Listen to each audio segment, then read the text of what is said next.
What is going on, guys? Today is going to be a really cool video because rather than speaking on a specific topic on a specific game, what I want to do is talk about a development team, and that is Ubisoft. Ubisoft, if you don't know, is one of the most well-known video game creation companies out there today. Some of the most iconic ones are the Watch Dogs, The Division, Far Cry Primal was the most recent Far Cry that they made.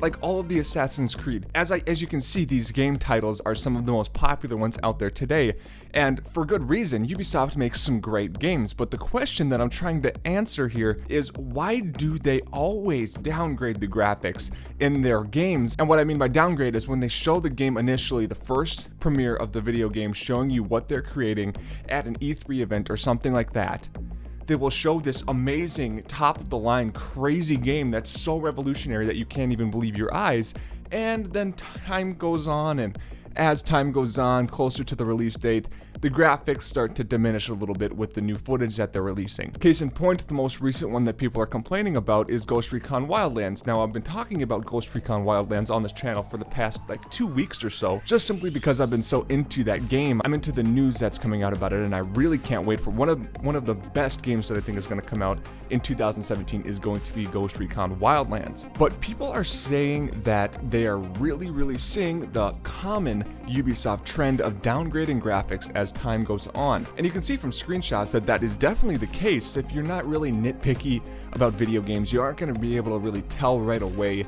But if you're really into graphical stuff, if you're into quality stuff when it comes to video games, audio, video, image quality, textures, cutscenes, that if you're into all of that, you're going to notice the downgrading graphics here. So the question is, why does Ubisoft do this? Why do they downgrade graphics like this? They know that they're going to irritate people when they do that. Well, there are two main reasons why they do this, and I'm going to tell you both of them. The first one is going to be what they really just say to make you kind of say, okay, I get it, blah, blah, blah, I understand. And then the second one is going to be, in my opinion, the real reason why they do this, and the thing that they're not really telling you. So stay tuned, guys. This is actually kind of interesting. What they really say a lot when people are complaining and they're writing into Ubisoft about why is this happening, Watch Dogs is a really good example, and I've seen them bring up Watch Dogs a lot. The original Watch Dogs that came out in 2012, I believe it was, a whole year before the Xbox One came out. And the reasoning was they didn't know what the hardware that the Xbox One and the PlayStation 4 were going to bring to the table. So with that, they really had to create something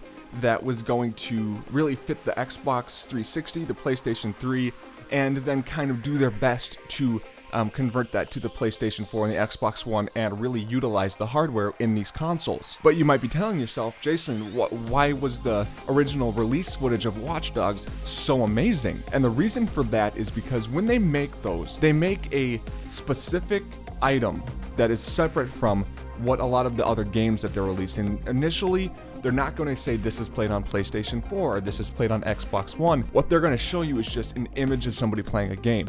And when you see that, it's because they have this separate item. They created the Watch Dogs game, and then they created the beefed up Watch Dogs premiere footage disc.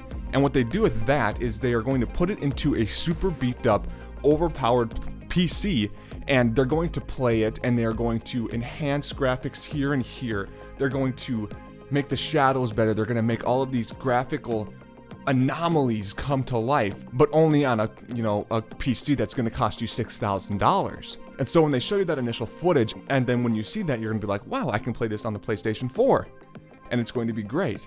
And when it comes out, you're going to realize that it's downgraded and it's not what they promised. Now, what about what I really believe is happening and what a lot of other people believe is happening here? It kind of leaks into what I already said a little bit. Developers' lives revolve around the video game that they're creating. So let's look at Ghost Recon Wildlands again here.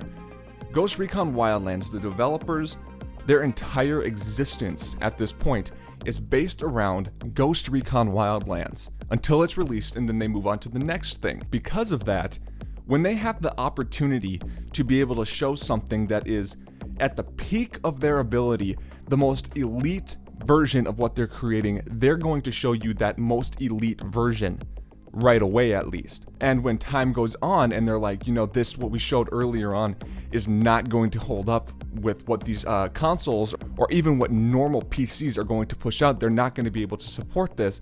So let's start showing some footage that's a little bit downgraded here, and a little bit later on we're going to show it a little bit more downgrade here. And people pick up on this like that. Like, they pick up right away that these people are doing that, and people complain. And you can't really blame them for that. I mean, imagine if your life revolved around a video game and you had the opportunity to show that awesome top-of-the-line product right away. You would probably do it too, so I'm not too mad at them for doing this. I've kind of learned to expect it, especially from Ubisoft. A lot of more indie games and titles don't really do that as much because they know for a fact that people are going to be into their game only if they're into their game. Ubisoft, with the enormous company that they've created, is going to really try to push sales as much as they can at every corner that they can find. But you know what? Let me know what you guys think about this down in the comment section below. I would really like to hear your input on what you think about Ubisoft's downgrade in graphics over the past X amount of years. So I hope that you all liked the video. Leave a like, leave a subscription, guys. It really helps me out. I will see you all later.